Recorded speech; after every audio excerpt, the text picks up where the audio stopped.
Hello dear students, आप सभी का स्वागत है ताप्तिक स्टडी क्लासेस चैनल पे। तो आज के इस वीडियो में आपको क्लास 11th हिंदी का क्वेश्चन पेपर के साथ साथ में इसके आंसर भी प्रोवाइड करने वाले, ठीक है। तो हम क्वेश्चन पेपर के साथ साथ में इस क्वेश्चन पेपर के आंसर भी देखेंगे, क्योंकि जो 9th हिंदी का पेपर है वो भी इसी प्रकार के क्वेश्चन उसमें पूछे गए थे, ठीक है। और कहाँ से पूछे गए थे? पिछले वर्षों के पेपर से और क्वेश्चन बैंक और परीक्षा धन सभी से पूछे गए थे, ठीक है। तो मैं आपको यहाँ पर जो क्वेश्चन बताने वाली हूँ, आज इन क्वेश्चंस को कंप्लीट कर लीजिएगा आज के आज ही, क्योंकि ये क्वेश्चन 100% श्योर है आपको पेपर में पूछे जाएंगे, ठीक है। तो फटाफट से इन क्वेश्चंस को नोट करें, वीडियो को लाइक करें, अपने सभी दोस्तों में शेयर करें। चैनल फर्स्ट टाइम है, चैनल सब्सक्राइब जरूर कर लीजिएगा। चलिए शुरू करते हैं फटाफट से। पीडीएफ के लिए गूगल पर सर्च करें arfindia.com, जहां पर सारे विषयों की पीडीएफ आपको प्रोवाइड करा दी गई, ठीक है। तो पहले शुरू करते हैं। सबसे पहला क्वेश्चन है, प्रकृति के चितेरे कवि कौन है? सुमित्रानंदन पंत। नमक का दारोगा कहानी का प्रकाशन वर्ष कौन सा है? 1914, 1914 मोस्ट इंपॉर्टेंट। भरत मुनि द्वारा रचित ग्रंथ का नाम क्या है? नाट्यशास्त्र। हिंदी का प्रथम साप्ताहिक पत्र उद्दंड मार्तन था, बहुत बार आ चुका है, ये हिंदी ग्रामर का क्वेश्चन है, ठीक है। अगला है, लोक प्रचलित अथवा ये ग्रामर का क्वेश्चन है, अथवा शब्दकोश आधारित शब्द के अर्थ का ज्ञान कौन सी शब्द शक्ति से होता है? तो वो है अभिधा शब्द शक्ति, ठीक है। उसके बाद है, जो किए गए उपकार को मानता हो के लिए एक शब्द इनमें से क्या है? तो वो है कृतज्ञ। अब हम आगे बढ़ते हैं। नेक्स्ट क्वेश्चन जो हमारा है, नेक्स्ट क्या है हमारे, है प्रश्न क्रमांक 2, रिक्त स्थानों की पूर्ति कीजिए। कुल 80 अंक का आपका पेपर होगा। जो क्वेश्चन बता रही हूँ उनको रिपीट एक बार जरूर देखना, बहुत बहुत इंपॉर्टेंट है, ठीक है। साय में धूप दुष्यंत कुमार का क्या है? गजल संग्रह। ये पार्ट रिड्यूस है, ये नहीं आ रहा है। कुई की खुदाई का काम कौन क्या कहलाता है? चेजारो कहलाता है, ठीक है। पटकथा को अंग्रेजी में क्या कहते हैं? स्क्रीन प्ले कहते हैं। रचना के आधार पर वाक्य की कितने भेद होते हैं? प्रकार तो 3। और किसको हिंदी निबंध का स्वर्णकाल माना जाता है? देखिए, हिंदी निबंध का वैसे तो सब सर्वाधिक जो है भक्ति काल को हिंदी साहित्य का स्वर्णकाल कहता है, लेकिन यहाँ पर युग है तो शुक्ल युग को कहा जाता है, ठीक है। सही जोड़ी बनाना है, मोस्ट इंपॉर्टेंट है। युगवाणी किसकी रचना है? वो है सुमित्रानंदन पंत की, ठीक है। ये जो कवि वाले उसमें से भी क्वेश्चन बने हैं। नौरंगी बीमार है किसकी रचना? शेखर जोशी की, जिस की रचना है गलता लोहा आपके इसमें वो वही लेखक की। राजस्थान की रजत बूंद अनुपम मिश्र द्वारा रचित है, भारत की पहली बोलती फिल्म है आला मारा। कविता में 31 से 32 वर्ण होते हैं, जहां पहुंचा ना जा सके ऐसे रास्ते को दुर्गम रास्ता कहते हैं, ठीक है। चलिए आगे बढ़ते हैं। अब एक शब्द एक वाक्य में उत्तर है, इनको भी कर ही लेना, इनको भी छोड़ना मत, क्योंकि 5 मिनट लगेंगे और 5 मिनट में सारे याद हो जाएंगे, ठीक है। वारा नामक बाल पत्रिका का संपादन किसने किया? तो राम नरेश त्रिपाठी ने किया। जामुन का पेड़ कहाँ गिरा था? सरकारी दफ्तर के लॉन में, ठीक है। लता जी की लोकप्रियता का मुख्य मर्म क्या है? गानपन, बहुत बार आ चुका है। टीवी सेवा को दूरदर्शन नाम कब दिए गए? 1976 में, ठीक है। और है, चरण में मात्रा के आधार पर सोटा छंद का ठीक विपरीत उल्टा छंद कौन सा होता है? तो ये आप देख लेना, इसमें मुझे कन्फ्यूजन है। मुहावरा किस भाषा का शब्द है? तो अरबी भाषा का शब्द है मुहावरा। छायावाद के प्रवर्तक ऑफकोर्स जयशंकर प्रसाद जी, ठीक है। इसके बाद सत्य सत्य है, कबीर ने बाहरी आडंबरों का विरोध किया है, ठीक है। तो ये एकदम सत्य है, कबीर ने बाहरी आडंबरों को खोखला ही बताया, ठीक है। 6 अंक के लिए यहाँ पर है आपका सत्य सत्य। मैं नसरुद्दीन 46 प्रकार की, तो असत्य। 56 प्रकार की रोटियां बनाने के लिए मशहूर थे। भारतीय संगीत शास्त्र का मुख्य वाद्य सितार रहा है, असत्य है। यानी Frankie diary, the young girl और अ यंग गर्ल। तो ये जो है, ये क्वेश्चन ऐसा बनता है, ये किस भाषा में लिखी गई थी? मूलतः तो डच में लिखी गई थी। यदि ऐसा क्वेश्चन नहीं आता तो ऐसा आता है कि फ्रेंच भाषा में लिखी गई थी, तो असत्य है, ठीक है। मूलतः उसकी डच भाषा थी। गणों की संख्या कितनी मानी गई? 9। प्रत्यय मूल शब्द के आगे असत्य उपसर्ग लगते हैं। अब आगे महत्वपूर्ण प्रश्न है, जो पेपर में प्रश्न है पूरे महत्वपूर्ण है, इनको आज ही कर लेना। अब मैं आपको पद्य खंड के सबसे महत्वपूर्ण प्रश्न बताने वाली हूँ। यदि केवल आप इन प्रश्नों, केवल और केवल इन प्रश्नों को ही पढ़ोगे ओनली, तो भी आप बहुत अच्छे नंबर ला सकते हो। इसलिए पहले इन प्रश्नों को पढ़ना।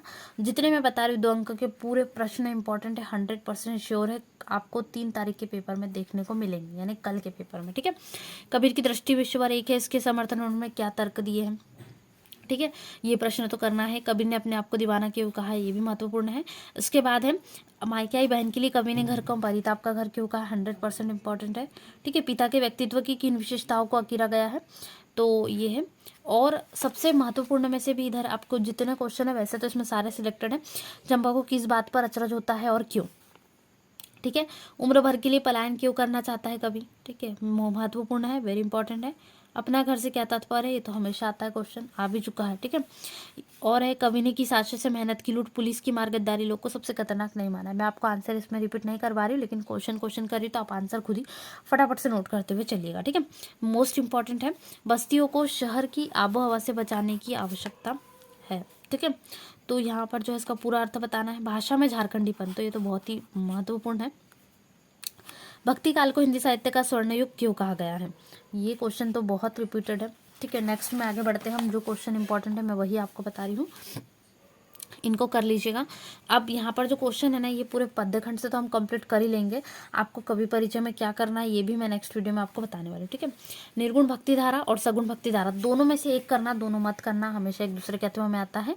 और रीतिकाल और छायावाद ये भी एक दूसरे के अथवा में आता है, दोनों में से कोई एक करना। यदि समय है तो दोनों कर लेना, यदि पहले से याद है तो रिपीट कर लेना। प्रगतिवाद ज़्यादा करना, प्रयोगवाद बहुत कम आता है, प्रगतिवाद ही आता है। नई कविता तो मोस्ट इंपॉर्टेंट है, आएगी। ठीक है, नई कविता है रहस्यवाद में से कोई एक, सिर्फ ऑप्शनल क्वेश्चन है, जिनके पास समय कम है तो ये क्वेश्चन पढ़ लीजिए, आपके पूरे 80 में से 80 मार्क्स आएंगे। ठीक है, रीतिकाल को श्रृंगार काल क्यों कहा गया तो 2 अंक के लिए 100% अच्छा क्वेश्चन है। और कवि परिचय में कबीरदास तो छोड़ना नहीं है, मीराबाई दोनों का करना, क्योंकि दोनों में से कोई एक तो आएगा ही, गारंटी है।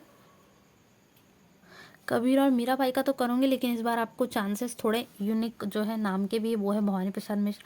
लेकिन पेपर का पैटर्न देखा जाए तो जो पुराने लेखक प्रसिद्ध होते कवि उनके ही आते हैं, यानी कबीर और मीराबाई तो कन्फर्म है, और एक नहीं तो भवानी प्रसाद मिश्र की 2 रचना और भावपक्ष और कलापक्ष, ये तो आपका तैयार रहेगा पहले से। ठीक है, और इसके अलावा निर्मला पुतुल जो अभी न्यू है, जैसे कि मतलब वैसे तो ये कवित्री पुरानी, परंतु हाँ इनकी एक बार 2 रचनाएं जरूर देख लेना। लेकिन यदि निर्मला पुतुल का नहीं देख रहे हो तो अक्क महादेवी महत्वपूर्ण कन्नड़ की कवित्री है, और ये देखा जाए तो सीबीएसई के पेपर्स में भी आ चुकी है, तो मुझे ऐसा लगता है कि आपको अक्का महादेवी जरूर पढ़ना चाहिए। ठीक है, केवल 2 रचना पढ़ लोगे तो भी है, हो सकता है आपको पेपर में अक्का महादेवी देखने को मिले। ठीक है, कि उनकी रचनाएं या फिर उनका कवि परिचय आ ही जाए। तो इतने हैं, इसके ज़्यादा कुछ नहीं करना है, सिर्फ इतना करना है। और व्याख्या तो देखो, व्याख्या का क्या रहता है, जो 4 लाइन आप पढ़ते हो उनका ही अर्थ निकालने आता है। तो फर्स्ट तो कबीर और मीराबाई की दोनों जो लाइन है वो पढ़कर जाना, वैसे उसमें से शायद ही आएंगी, दोनों में से ज़्यादातर आएगी आपको निर्मला पुतुल की एक रचना। वैसे जो पद्यांश आने के चांस कौन से हैं मैं बता देती हूँ।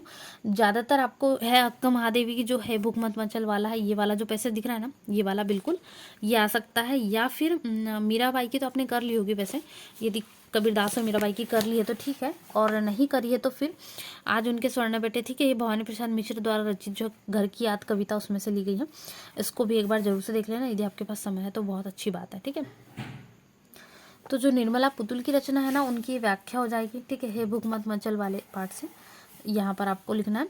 फिर ये तो बहुत अच्छा है, 100% इम्पॉर्टेंट है ये, इसको करना। ठीक है, सबसे खतरनाक होता है मुझे शांति से भर जाना, वैसे बहुत बड़ा है, इतना बड़ा मत लिखना एग्जाम में, इतना सारा नहीं आता है। ठीक है, तो आप इसका लिख लोगे, सिर्फ संदर्भ प्रसंग देखकर जाना, थोड़ी सी व्याख्या एक बार दिमाग में पढ़कर जाना, आप उसका आधा से ज़्यादा % लिख सकते हो मन से। ठीक है, इसको वैसे भी याद करने की जरूरत नहीं पड़ती है। अब जो नेक्स्ट पार्ट है वो है काव्यबोध। काव्यबोध से तो ऑब्जेक्टिव बहुत कम बनते हैं वैसे, लेकिन ये इसमें उदाहरण ही पूछे जाते हैं। जैसे यहाँ पर पहला है रमणीय अर्थ प्रतिपादित शब्दों काव्य में, किसने परिभाषा दी है?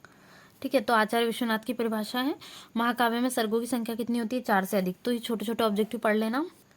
ठीक है, ऑब्जेक्टिव तो एक बार आप देख लोगे, आपके पास समय रहता है ऑब्जेक्टिव देखने के लिए, इनको एक बार आपको देख लेना। ठीक है, तो यहाँ पर है, और अब मैं आपको मेन क्वेश्चन बताती हूँ जो ग्रामर से बनते हैं काव्यबोध से। वो है विभत्स रस की परिभाषा, वीरस की परिभाषा हो गए, महाकाव्य, खंडकाव्य, छोटे छोटे, वैसे इसमें सही जोड़ी भी दी है, वो भी आप प्रैक्टिस कर लोगे, लेकिन मैं मेन क्वेश्चन आपको बता देती हूँ। एक तो आपको आएगा जैसे पिछले साल का यदि पेपर यहाँ पर हम देखें उसमें कैसे क्वेश्चन बने थे। ठीक है, तो उसमें भी कुछ इसी प्रकार के क्वेश्चन बने, जैसे कि दोहा छंद हो गया, या फिर विरोधाभास अलंकार हो गया, या अनुभव है या अनुभाव, इसी प्रकार से विरोधाभास अलंकार हो गया। ये ग्रामर के क्वेश्चन है, लोकोक्ति, मुहावरा, राजभाषा, राष्ट्रभाषा। ठीक है, ये हो गया जो ग्रामर से बनते हैं। तो ये आपको ध्यान रखना है, आपको इनमें से कोई एक अलंकार करके जाना है, कोई या फिर पूरे अलंकार को एक एक बार पढ़ लेना। और रस में तो वीरस ज़्यादा आता है, वैसे देख लेना एक बार।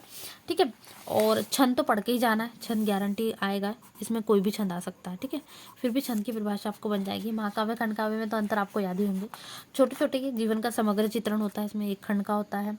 ठीक है, और एक नायक इसमें जो होता है, किस प्रकार से पूरा नायक के जीवन का पूरा चित्रण होगा, इस प्रकार से आप इसमें लिख लीजिएगा। ठीक है, उसके बाद शब्द अलंकार, वक्रोक्ति अलंकार और काव्य और शब्द शक्ति, ये टॉपिक आपके रेडी हो गए, क्योंकि टॉपिक से क्वेश्चन गारंटी बनेगा। ठीक है, और स्थायी भाव और इनके जो थोड़े से दोहा छंद तो पढ़कर जाना, गारंटी क्वेश्चन नहीं है, 100% है, पिछले ईयर के पेपर में भी आपको देखने मिला होगा। ठीक है, तो ये पूरा पद्यखंड मैंने आपको बता दी, इनमें से ही पूरा पेपर बनेगा। पद्यखंड का तो पूरा ही पूरा यही बनेगा।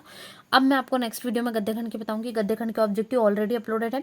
गद्यखंड के हम क्वेश्चन आंसर देखेंगे जो 100% गारंटी के साथ आएंगे। तो तब तक इनको कंप्लीट कर लीजिए। वीडियो को लाइक करें, अपने सभी दोस्तों में वीडियो को शेयर करना बिल्कुल ना भूलें।